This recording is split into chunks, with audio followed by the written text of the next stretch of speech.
¿Crees que los problemas que tenemos hoy en día en el país son nuevos? Si piensas de esta manera, acompáñame a ver esto.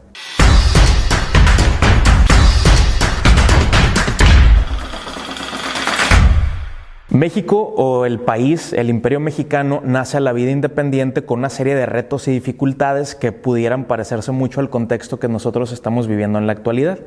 Hoy en día nosotros podemos ser testigos de la pobreza, de la miseria, del hambre, de algunos problemas económicos, podemos ser a lo mejor testigos de algún robo, hurtos, seguramente las noticias en el internet, en algún medio digital que nosotros consultemos o que nos llegue a nuestro teléfono, pues nos damos cuenta de esto.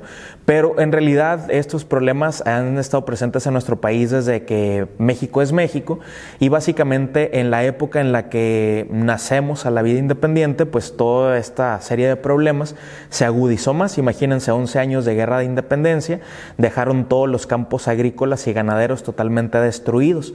Muchas veces tanto los españoles como los insurgentes echaban a perder los ríos, los lagos o los pozos de agua para que el bando contrario no pudiera tener acceso al líquido, ¿de acuerdo? Entonces, ¿cómo se echaba a perder esto? Pues se le colocaban cadáveres al agua, ya sea de personas o animales, para que en la putrefacción pues pudiera no hacerse posible el consumir agua, ¿de acuerdo? Entonces, imagínense todo lo que tenía que estar pasando alrededor de México pues para poder salir adelante. Mucha gente quedó en la pobreza, quedó en la indigencia, muchas casas, por ejemplo, de las principales ciudades como Guanajuato fueron totalmente destruidas. Todos los empresarios españoles, que eran quienes tenían los capitales, pues huyeron o sacaron el dinero del país, y entonces pues fue muy complicado volver a ponernos en pie, y entonces la grandeza que algún día tuvo el virreinato de la Nueva España pues quedó totalmente opacada por todo este proceso, ¿no?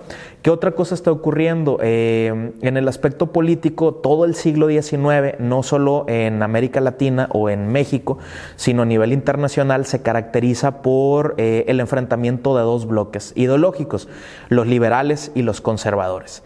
Los conservadores, pues como la palabra lo dice propiamente, pues desean expresamente que todo continúe como tal cual ha estado ocurriendo.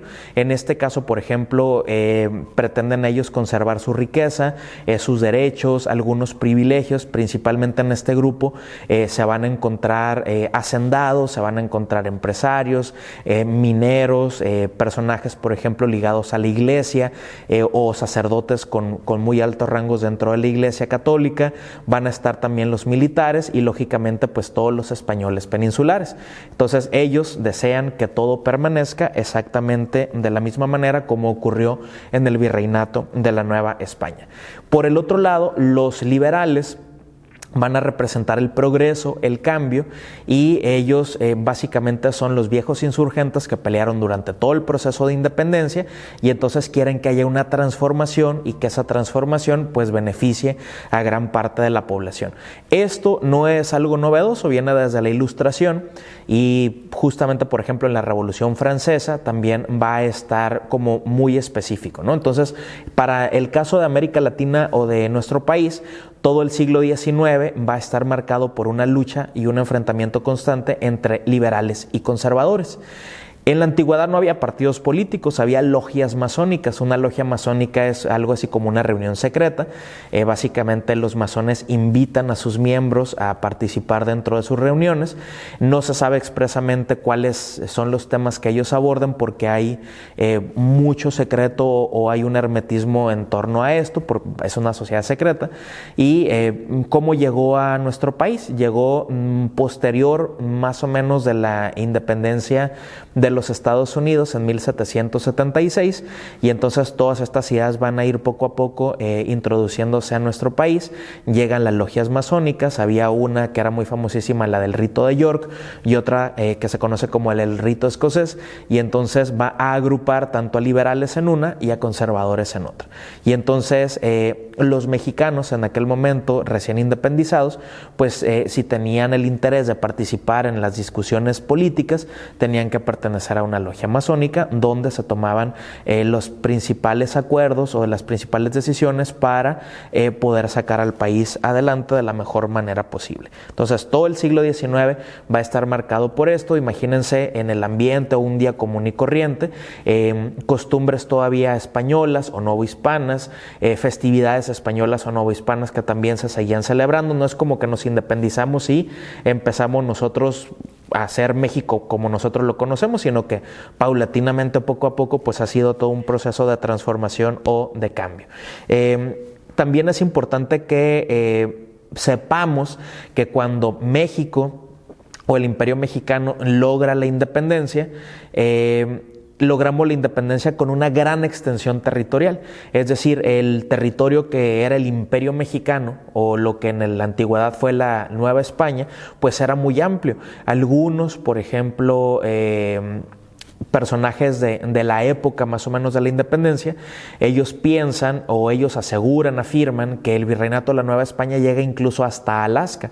Alaska perteneció a los rusos, hubo alguna colonia rusa en algún momento, pero los españoles, por las diferentes conquistas y exploraciones y expediciones que hicieron en el septentrión, como se conocía al norte de la Nueva España, lo que actualmente son los Estados Unidos, consideraban que incluso en algún momento el territorio nacional pudo haber llegado hasta el extremo del Polo Norte, ¿no? Es importante también resaltar que los Estados Unidos no tenían la extensión territorial que tienen en la actualidad y que México prácticamente pues ocupaba la mitad de lo que hoy son los Estados Unidos. Y aparte, al Imperio Mexicano se anexó una fracción o una parte de Centroamérica y en algún momento pues Agustín de Iturbide, como el primer gobernante del México independiente, va a tener toda esta extensión a su cargo, ¿no? Entonces, ¿por qué lo comento? Porque pues iremos viendo poco a poco cómo va evolucionando todo el territorio y entre más territorio hay más población y hay muchos más problemas que atender. Entonces, los liberales, para ir finalizando, van a otorgar especial importancia a los derechos civiles. Resulta que en la Revolución Francesa, como lo conocemos, se escribe un documento que se llama la Declaración de los Derechos del Hombre y del Ciudadano, donde aparecen por primera vez los derechos, literalmente, que todas las personas tenemos simplemente por el hecho de haber nacido y de desarrollar una vida en comunidad. ¿De acuerdo? Entonces esto empieza a ser como la bandera de los liberales y entonces es lo que van a pelear durante todo el siglo XIX, ¿no? Mientras que los conservadores, por ejemplo, buscan que nazca un país influenciado y dirigido por la corona española, es decir, ellos no quieren perder pues como esa relación que existió durante 300 años con España. Entonces, pues nos vemos en la próxima.